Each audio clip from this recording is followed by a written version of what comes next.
시편 14편입니다. 어리석은 자 이런 제목으로 함께 말씀을 대하겠습니다. 이 14편의 주제를 한마디로 정의하라 그러면 누가 어리석은 사람인가 이렇게 될 겁니다. 우리는 어떤 사람을 어리석다라고 하죠? 어, 좀 답답한 사람? 아니면 상식이 없는 사람? 혹은 좀 어, 능력이 없어 보이는 무능한 사람? 혹은 거짓을 일삼는 사람? 장사를 하면 늘상 손해만 보는 사람? 아마 이런 사람을 우리가 어리석다라고 할 겁니다. 자, 오늘 시편 14편에서 시인도 어리석은 자를 고백하는데 이 사람은 어떤 자일까? 우리가 생각하는 대로 무능하고 부족한 사람일까? 아닙니다. 시인이 고백하는 어리석은 자는 그런 사람이 아닙니다. 뭔가 좀 답답하고 싱겁고 웃음거리가 되는 그런 사람이 아닙니다. 인간적인 기준에서 보면 굉장히 유능한 사람, 어쩌면 능력 있는 사람, 어쩌면 권세를 가지고 있는 사람, 이런 사람이 오늘 시인이 이야기하는 어리석은 사람입니다. 왜 이 사람들을 어리석다라고 부르는가? 자, 그 이유가 뭔가? 1절에 답이 있습니다. 1절을 한번 보시죠. 1절 같이 읽습니다. 어리석은 자는 그의 마음에 이르기를 하나님이 없다 하는도다. 그들은 부패하고 그 행실이 가증하니 선을 행하는 자가 없도다. 시인이 왜 이 사람을 어리석다고 할까요? 그 마음에 하나님이 없다고 하기 때문에 그렇습니다. 다르게 표현하면 하나님을 인정하지 않는 사람입니다. 하나님을 거역하는 인생입니다. 그래서 어리석다 이렇게 고백을 합니다. 지금 우리가 살펴보고 있는 시편의 내용들, 우리가 시편 9편 이후에 계속 살펴보고 있는 내용들을 참고한다면 하늘을 바라보지 못하고 이 땅만 바라보고 살아가는 인생입니다. 하늘의 모든 것을 심판하시는 재판장 되시는 의의 하나님이 계시는데 그 하나님을 모르고 이 땅만 바라보고 살아가는 인생이 어리석은 인생입니다. 12편을 기준으로 하면 에돔 사람 도액이 여기에 해당할 겁니다. 하나님을 두려워하지 않는 인생이고요. 거짓으로 고소하고 하나님을 두려워하지 않아서 제사장을 죽이는 인생이 도액입니다. 이런 사람이 어리석은 인생이 될 테고 우리가 지난주에 살펴봤던 13편을 기준으로 한다면 스스로 이겼다 교만하는 원수가 여기에 해당할 겁니다. 다윗을 쫓고 있는 사울이 여기에 해당할 겁니다. 자, 도액도 있고 사울도 있는데 이 두 사람은 비슷한데 좀 다릅니다. 도액은 에돔 사람입니다.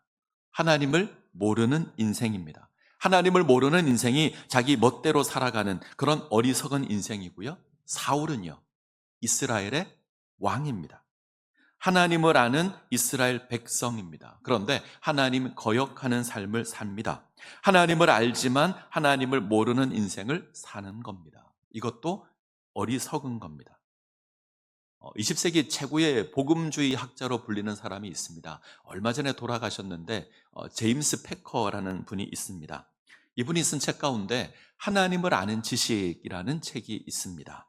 조금 두꺼운 책인데 패커는 이 책에서 하나님에 대한 이해 그리고 그와 관계를 맺는 하나님에 대한 이해와 관계에 대해서 이야기를 합니다. 하나님을 아는 지식이 있는데 두 종류의 지식이 있다 고백합니다. 첫 번째는 하나님을 아는 지식이 있고요. 두 번째는 하나님에 관해서 아는 지식이 있습니다. 하나님을 아는 지식은 인격적인 관계를 통해서 하나님을 아는 겁니다. 하나님과 관계가 되고 하나님과 언약적인 관계를 맺습니다. 하나님을 알고 하나님을 섬기고 하나님의 뜻을 행하는 삶을 살아갑니다. 이것이 하나님을 아는 겁니다. 또 하나, 하나님에 관하여 아는 게 있습니다. 지식적으로 하나님을 아는 거죠.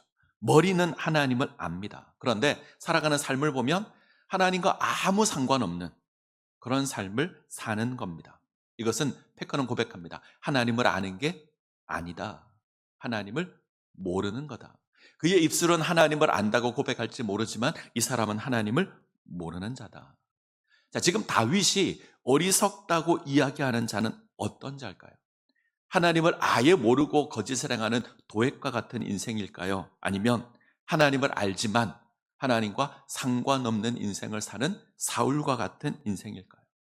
물론 둘 다일 수 있습니다. 그러나 문맥을 생각하고 시의 내용을 자세히 살펴본다면 아마 후자 같습니다. 사울과 같은 인생. 하나님을 알지만, 어쩌면 스스로 하나님의 백성이라 고백하지만 하나님과 아무 상관없는 인생을 사는 그런 인생을 어리석다라고 고백합니다. 13편의 내용도 이를 뒷받침하는데, 하나님께서 이 땅을 보시며 하나님을 찾는 자가 있는가 보십니다. 혹시 선을 행하는 자가 있는가 살펴보십니다. 그런데 없습니다.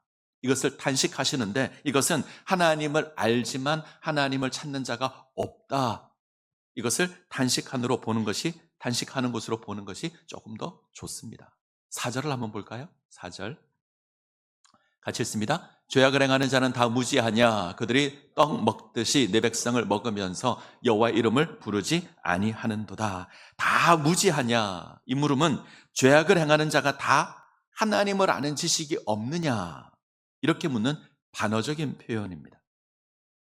죄악을 해나가는 자들 가운데 하나님을 아는 자가 없느냐? 다르게 표현하면 있다는 거죠. 하나님을 아는데 죄악을 행하는 겁니다. 이 사람은 하나님의 이름을 부르지 않습니다. 무신론자가 하나님을 거역하는 게 아닙니다.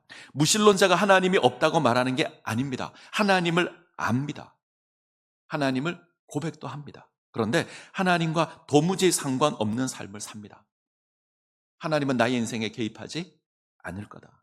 하나님 멀리 있어서 관심이 없을 거다. 나의 삶에 개입하지 않을 거다. 내가 하는 일에 간섭하지 않을 거다. 시편 10편 1절을 보시면 제가 읽겠습니다. 그가 그의 마음에 이르기를 하나님이 잊으셨고 그의 얼굴을 가리셨으니 영원히 보지 아니하시리라 하나이다. 하나님이 땅에 관심이 없다는 겁니다. 하나님 잊으셨다는 겁니다. 그래서 관여하지 않는다. 이렇게 살아가는 인생을 다윗은 지금 어리석다라고 합니다. 이 어리석다에 해당하는 히브리어가 나발이라는 말입니다. 나발, 혹시 들어보신 기억이 없으십니까? 성경에 나발이라는 인물이 있습니다. 사무엘상 25장을 가시면 나발이 나옵니다. 다윗이 이 나발을 생각하며 이 시를 기록하였는지는 정확하지 않지만 이 나발이 어떤 자인지를 생각해 보시면 아마 시의 의미가 충분히 이해가 되실 겁니다. 나발이 어떤 자인가? 나발은 이 땅에서 성공한 자입니다. 막대한 재산을 가지고 있는 지역의 유지입니다. 부유하고 능력이 있고, 성경은 나발이 가진 가축의 수요를 이야기하는데 양떼가 3,000이고 염소떼가 1,000마리나 된다. 오늘로 말하면 대기업입니다. 아주 큰 부자입니다. 다윗과 그의 부하들이 바란 광야라는 곳에 숨어 있을 때에 나발의 양떼를 지켜줍니다. 호의를 베푸는 거죠. 그런데 어느 날 나발이 양털을 깎는다는 소식을 듣습니다. 이 이스라엘은 양털을 깎는 그날은 축제의 날입니다. 그래서 양털을 깎고 사람들을 불러다가, 가족을 불러다가 잔치를 엽니다. 가난한 자를 불러다가 먹을 것을 베풀어 줍니다. 이날 다윗이 나발에게 사람을 보냅니다.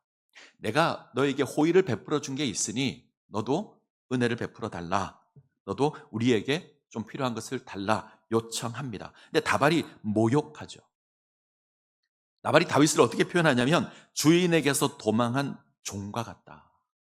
그는 볼품없는 도망자다. 가치 없는 인생이다. 이렇게 폄하합니다. 당시 다윗은 도망자였습니다. 사울을 피해서 도망하는 도망자였습니다. 다른 사람들 눈에 반역을 행한 반역자로 보일 수도 있는 보잘것없는 인생입니다. 인간적인 모습을 생각하면 나발의 표현이 맞을 겁니다. 볼품없는 인생입니다. 인간의 모습으로만 본다면 나발의 모습이 옳을 겁니다. 사울의 편을 들고 다윗을 배척하는 것이 옳을 겁니다. 그런데 성경은 그를 어리석다 고백합니다. 왜냐하면 하나님의 뜻을 모르기 때문입니다. 다윗을 향해 있는 하나님의 뜻을 모르기 때문입니다. 나발의 아내가 아비가일인데 아비가일은 다윗을 향한 하나님의 뜻을 압니다. 무슨 말이냐면 아비가일이 안다는 건 나발도 다윗에 대해서 충분히 듣고 알고 있었을 거라는 겁니다. 근데 두 사람의 태도가 다르죠. 하나는 다윗을 배척하고 하나는 다윗을 인정합니다. 그래서 나발이 어리석다는 겁니다. 자, 지혜가 없는 게 아니죠. 능력이 없는 것이 아닙니다. 도리어 세상에서 부유한 자이고 힘이 있고 능력도 있습니다. 가진 자입니다. 지금 세상의 권력을 가진 자가 누군지도 압니다. 그럼에도 불구하고 어리석은 건 이 사람이 하나님을 모르고 하나님의 뜻을 모르기 때문입니다.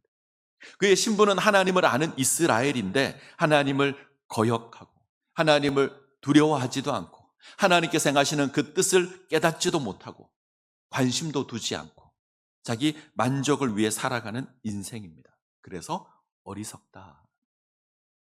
태양이 있는 걸 알지만 하늘 가득한 먹구름만 보고 태양이 없다고 말하는 자입니다. 손바닥으로 하늘을 가리는 그런 인생입니다. 그래서 어리석다고 합니다. 애굽에서 놀라운 구원의 역사를 경험했습니다. 광야에서 만나를 먹고 반석에서 나는 물을 마십니다. 구름 기둥과 불 기둥이 이스라엘과 함께 합니다. 그런데 이들은 가데스 바네아에서 약속의 땅 들어가기를 거부합니다. 아모리 족속, 크고 견고한 성, 아낙 자손, 이것을 보고 하나님을 잊어버렸습니다. 골리앗이 앞에 세워지자 이스라엘 가운데 누구도 나서지 못합니다. 이스라엘 가운데 가장 준수한 자라는 사울 왕도 골리앗 앞에 나설 수 없고요. 왕이 될 자격이 있어 보이는 다윗의 세 형이 전쟁터에 있었는데 그 누구도 나서지 못합니다. 골리앗을 바라보고 하나님을 잊었습니다. 바리새인과 서기관은 하나님의 율법을 알고 열심히 하나님을 섬기는 자들입니다. 하나님을 향한 열심만 따지면 이들을 이길 자가 없습니다. 그런데 정작 이 땅에 오신 하나님은 영접하지 못합니다. 깨닫지 못합니다. 하나님을 아는 자라 이야기하지만 하나님을 모르는 자들입니다. 하나님을 안다고 고백하지만 하나님을 잊어버린, 하나님을 모르는 인생입니다. 이런 인생들이 있습니다. 우리가 아무리 종교적인 모습에 열심을 지니고 있다고 할지라도 우리가 하나님과 관계가 온전하지 못하다면 우리도 어리석은 자가 될 겁니다. 우리가 열심히 교회를 나와도 열심히 예배를 드리고 헌금을 하고 기도를 한다고 할지라도 찬양을 한다고 할지라도 하나님 모르는 인생이 될 수 있습니다. 하나님 바라보지 못하고 하나님의 뜻을 헤아리지도 못하고 하나님을 거역하는 행동을 한다면 성경은 우리를 향해서 어리석다 고백할 겁니다. 우리가 살아가는 이 삶의 자리에서 하나님 인정하셔야 합니다. 하나님 두려워하셔야 되고요. 하나님의 뜻이 무엇인지 끊임없이 찾고 헤아리셔야 합니다. 그것을 행하는 삶을 살아야 합니다. 이 땅에서 하나님 백성으로 정당하게 살아가셔야 합니다. 그것이 지혜로운 겁니다. 가끔 드라마나 영화를 보면 정말 악한 사람인데 이 사람이 교회에서 예배를 드리는 장면들이 가끔 있습니다. 요즘 유난히 많이 있습니다. 이 기독교를 좀 폄하하거나 기독교를 비꼬는 것이 아마 여기 담겨 있을 겁니다. 그런데 실제로 그런 경우도 있잖아요. 저에게는 세상의 썩은 냄새보다 이 하나님을 안다고 하지만 모르는 어리석은 자의 썩은 냄새가 훨씬 더 고약합니다. 시인은 하나님을 찾는 자가 이 땅에 하나도 없다. 선을 행하는 자가 하나도 없다 고백합니다. 하나님을 거역하는 어리석음으로 세상이 가득하다는 겁니다. 자, 4절을 한번 다시 볼까요? 4절 같이 읽습니다. 죄악을 행하는 자는 다 무지하냐? 그들이 떡 먹듯이 내 백성을 먹으면서 여호와를 부르지 아니하는도다. 지금 어리석다 말하는 인생이 하나님을 알지만 하나님을 거역하는 인생이라면 이 말씀은 정말 끔찍한 말씀입니다.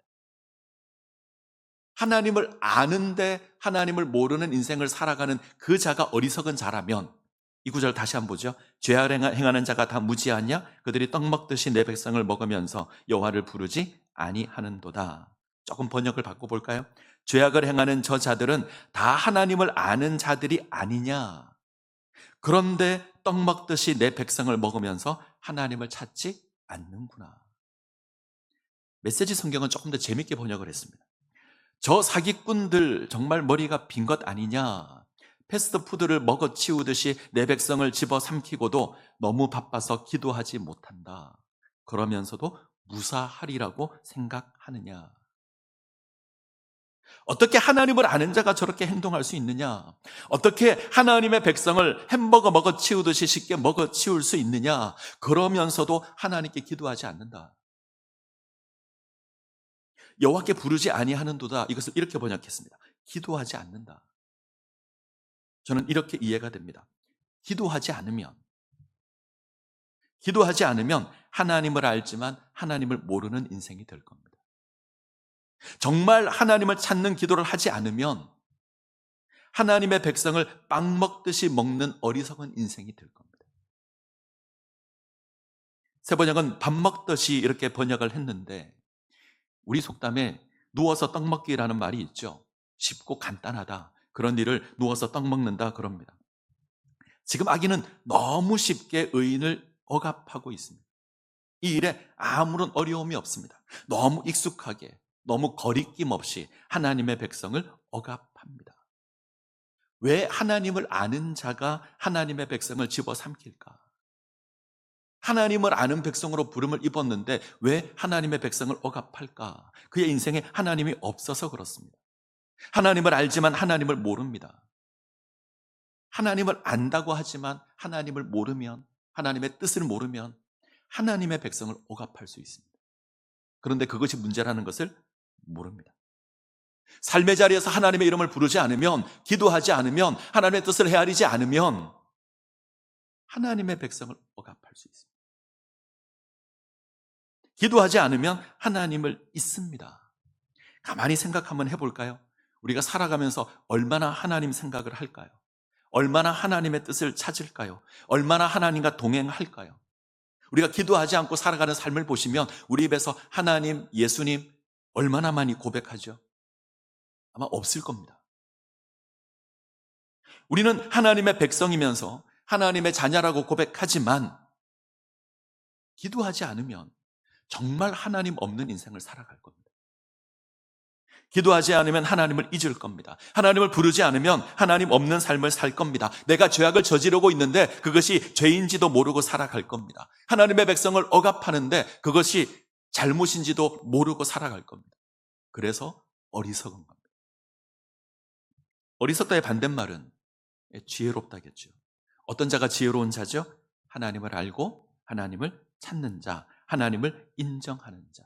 세상을 주장하는 것이, 세상을 다스리는 것이 하나님이라는 것을 아는 자. 그래서 그 뜻대로 행하는 자입니다. 하늘에 먹구름 가득하지만 태양이 있다는 것을 아는 자입니다. 그런 자가 지혜로운 자입니다. 그 하나님께서 우리를 구원하실 겁니다. 우리를 회복시켜 주실 겁니다. 그 날을 바라보고 사는 자가 지혜로운 자입니다. 우리나라에서 제일 좋은 대학이 어디죠? 어디? 서울대입니다. 조금씩 차이는 있지만 대체로 서울대학교 이렇게 인정을 할 겁니다. 우리나라에서 제일 똑똑하다는 사람들이 모여 있는 곳이 서울대학교입니다. 자, 이곳에 야구부가 있습니다. 제가 한번 소개시켜 드린 적이 있는데 서울대 야구부가 있습니다. 우리나라에서 뭐든지 잘하는 사람들이 모였습니다. 이 대학에 있는 야구부니 실력도 굉장할 겁니다. 우리나라에 있는 많은 대학팀들이 있는데 가장 두려워하는 팀이 서울대 야구부입니다. 얼마나 대단한지 아십니까? 100번을 싸우면 100번을 집니다. 다시요. 100번을 싸우면 100번을 집니다. 그래서 두려워합니다. 왜 무서워하죠? 행여나 우리가 질까 봐. 그래서 두려워합니다. 1977년에 서울대 야구부가 창단되었습니다. 1997년까지 20년 동안 183번 경기를 해서 183번 졌습니다. 한 번을 못 이겼습니다. 대학야구연맹에서 하도 답답해서 서울대 야구부와 경기한 것은 기록으로 치지도 않았습니다. 제외시켜버렸습니다.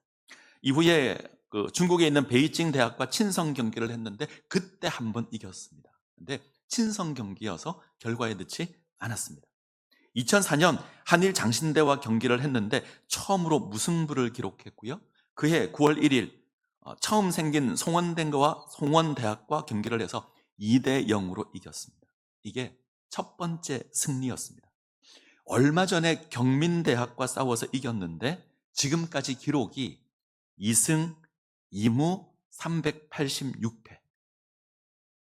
386번 시합했는데 2번 이기고 2번 비겼습니다. 95% 집니다. 이런 야구팀이 있습니다. 얼마 전 그 한 방송에서 서울대 야구부를 소재로 기획 프로그램을 만들었습니다. 제목이 우리 한 번만 이겨보자. 이게 제목입니다. 우리 한 번만 이겨보자. 이들이 1승을 하기 전까지 이들의 목표는 1승이 아니었습니다. 야구를 9회까지 해보는 게 이들의 목표였습니다. 프로야구는 이제 중간에 콜드게임이라는 게 없습니다. 점수와 상관없이 9회까지 하게 되어 있습니다. 근데 이 아마야구는 7회가 되었을 때 점수가 7회를 마쳤는데 점수가 10점 이상 차이가 나면 콜드게임으로 끝납니다. 9회까지 못하는 거죠. 이들의 목표는 9회까지 야구하는 것이 목표였습니다. 앞서 말씀드린 것처럼 서울대 야구부와 경기를 하면 굉장히 괴롭습니다. 행여 우리가 질까봐. 제일 야구를 못하는데 다른 팀이 제일 두려워합니다. 경기를 해도 쉽게 이겨야지 어렵게 이기면 난리가 납니다. 1986년 연세대와 경기를 했습니다. 연세대는 야구를 아주 잘하는 그런 팀입니다. 그런데 9회 초까지 서울대가 5대4로 이기고 있었습니다. 근데 9회 말에 6대5로 역전을 해서 연세대가 이겼습니다. 서울대 야구부에게는 전설적인 경기입니다. 서울대 야구부는 졌지만 축제를 열었고요. 연세대는 이겼는데 아주 비참했습니다. 충격을 받은 연세대가 머리 삭발을 하고 그 대회에서 우승을 합니다. 1994년에는 서울대의 계명대가 5대1로 이겼는데 겨우 이겼다고 비난을 받았습니다.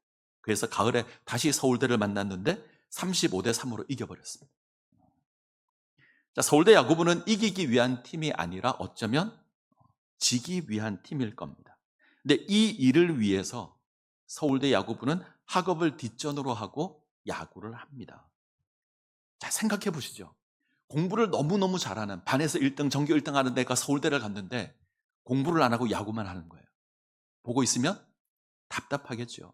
사람들이 손가락질하고 비난합니다. 공부를 하면 우리나라에서 제일 잘하는 사람들인데 공부는 하지 않고 야구만 합니다. 너무너무 어리석어 보이는 거죠. 그런데 이들은 이 어리석은 일에 의미를 두고 지금도 야구를 합니다. 386번 시합을 했는데 2번 이긴 것으로 기뻐하는, 그리고 언젠가 또 이길지 모른다는 희망을 가지고 야구를 합니다. 자, 왜 제가 이 얘기를 했는지 이제 하겠습니다. 우리는 이들과 다르죠. 우리는 언젠가 이기겠지라는 그런 불확실한 희망으로 살아가는 자들이 아닙니다. 하나님의 약속은 확실합니다. 하나님의 구원은 확실한 겁니다. 그것은 가능성이 아닙니다. 하나님의 약속은 반드시 이루어질 겁니다. 비록 하나님의 도움이 잘 보이지 않아서 하나님 언제까지입니까? 탄식할 수 있습니다. 하나님, 저 원수가 떡 먹듯이 당신의 백성을 먹고 있는데 왜 가만히 두십니까? 탄식할 수 있습니다. 이것이 현실이지만 하나님 살아 계십니다. 먹구름 뒤에 태양이 있는 것처럼 하나님 살아 계십니다. 때가 되면 역사하실 것이고 때가 되면 구원해 주실 겁니다. 이것은 가능성이 아니라 사실입니다. 자, 4절, 5절, 6절 볼까요? 14편 5절, 6절 같이 읽겠습니다. 그러나 거기서 그들은 두려워하였으니 하나님이 의인의 세대에 계심이로다. 너희가 가난한 자의 계획을 부끄럽게 하나 오직 여호와는 그의 피난처가 되시도다. 하나님께서 어리석은 자를 두려워할 때가 있습니다. 어리석은 자로 하여금 두렵게 할 때가 있습니다. 거기서를 주목하십시오. 거기는 악인들이 하나님의 백성을 밥 먹듯이 하는 그 장소입니다. 그곳에서 악인이 의인을 압제하던 그 장소에서, 어리석은 악인이 의인을 괴롭게 하던 그 장소에서 하나님 악인을 두렵게 하실 겁니다. 골리앗이 이스라엘을 조롱하던 그 자리에서 하나님 골리앗을 굴복시키셨습니다. 실패하고 넘어진 그 자리에서, 두려움이 가득한 그 자리에서 하나님의 승리가 주어질 겁니다. 하나님 가난한 자들의 피난처가 되시고요, 우리를 회복시켜 주실 겁니다. 하나님 우리의 피난처가 되십니다. 믿으십니까? 하나님 우리의 피난처가 되십니다. 환난 때의 힘과 도움이십니다. 이 구원의 날이 우리에게 있을 겁니다. 하나님 우리를 영화롭게 할 그 날이 있을 겁니다. 지금은 어리석은 자가 횡패를 보이고 있고, 지금은 저 어리석은 자를 인해서 우리가 답답해할 수 있지만 하나님께서 구원하실 그때가 있습니다. 가능성이 아니라 그날이 분명히 있습니다. 그러기에 담대하게 사는 겁니다. 7절 같이 읽습니다. 이스라엘의 구원이 시온에서 나오기를 원하는도다. 여호와께서 그의 백성을 포로된 곳에서 돌이키실 때에 야곱이 즐거워하고 이스라엘이 기뻐하리로다. 하나님을 아는 자들의 소망입니다. 지금은 악인이 우리를 압제하지만, 그래서 우리가 힘겨운 삶을 살아가지만, 악인이 밥 먹듯이 우리를 괴롭게 하지만 하나님 우리를 돌이키실 겁니다. 하나님의 구원이 선포될 겁니다. 하나님의 백성이 포로된 바로 그곳에서 하나님께서 백성을 돌이키실 겁니다. 지혜 있는 자는 이것을 아는 자입니다. 하나님의 역사할 때가 있다는 것을 아는 자입니다. 그래서 다르게 사는 겁니다. 하나님을 의지하고 하나님을 신뢰하고 이 땅을 살아가는 겁니다. 이 은혜를 누리시기를 간절히 소원합니다. 같이 찬양하겠습니다. 하나님 우리의 피난처가 되시며 같이 찬양합니다.